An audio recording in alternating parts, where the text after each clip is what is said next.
आगम में जो जैन भूगोल का वर्णन है उसको साइंस से कैसे कोरिलेट करें? भूगोल और खगोल संबंधी जो बातें हैं, इसमें हमें बहुत व्यापकता से समझना चाहिए। मेरा कहना है कि न तो आगम की बातें गलत है, न ही विज्ञान की बातें झूठी है।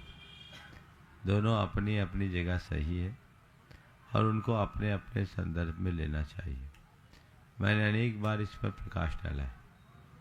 आगम में जो वर्णन है वो शाश्वत पृथ्वी का है और हम लोग जहाँ रहते हैं वह शाश्वत पृथ्वी। इस पृथ्वी में भरत और ऐरावत क्षेत्र के आर्यखंडों में काल के प्रभाव से वृद्धि आनी होती है और उसका कोई उल्लेख शास्त्रों में मिला नहीं।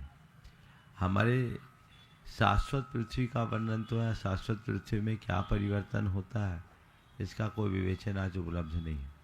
सांकेतिक रूप में मिलता है कि कर्म भूमि भोग भूमि से जब कर्म भूमि में परिवर्तन हुआ तो ये धरती 1 योजन ऊपर उठी। तो धरती जब 1 योजन ऊपर उठी, भरत और ऐरावत क्षेत्र का आर्यखंड उठा, तो उससे बहुत बड़ा ग्लोबल चेंज आया।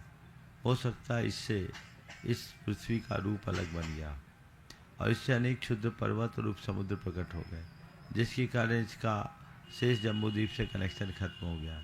उस हिसाब से विदित विश्व इसी में समाहित हो गया, ऐसा हम मान सकते हैं। और एक बहुत बड़ा प्रस्फोट हुआ होगा, वो ग्लोबल चेंज था, तो उससे बहुत बड़ी एनर्जी का विस्फोट हुआ हो सकता है प्लैनेट्स उसके कारण बन गए हो। तो ये सब शोध का विषय। नमोस्तु महाराज जी, नमोस्तु। हाँ, चलते हैं और अगले प्रश्न के लिए कल जहाँ लास्ट में रह गया था उसका सुरभि जैन असूट नगर, वो अपना प्रश्न करें और उसके बाद में सतीश जी जैन संगम नगर तैयार रहें। गुणायतन प्रणेता, शंका समाधान प्रवर्तक, भावना युग प्रवर्तक, परम पूज्य मुनि श्री प्रमाण सागर जी महामुनि राज की जय। नमोस्तु महाराज जी, नमोस्तु महाराज जी, नमोस्तु महाराज जी। सभी शुल्लक जी को इक्षामी इक्षामी इक्षामी।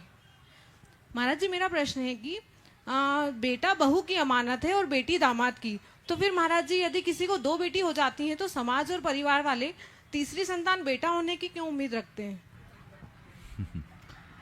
बेटा बहू की अमानत और बेटी दामाद की, 2 बेटियां हो जाए तो तीसरे में बेटे की उम्मीद क्यों रखते हैं? देखिए, हमारी सामाजिक व्यवस्था है। हमारे वंश का प्रवाह पुत्रों से चलता है।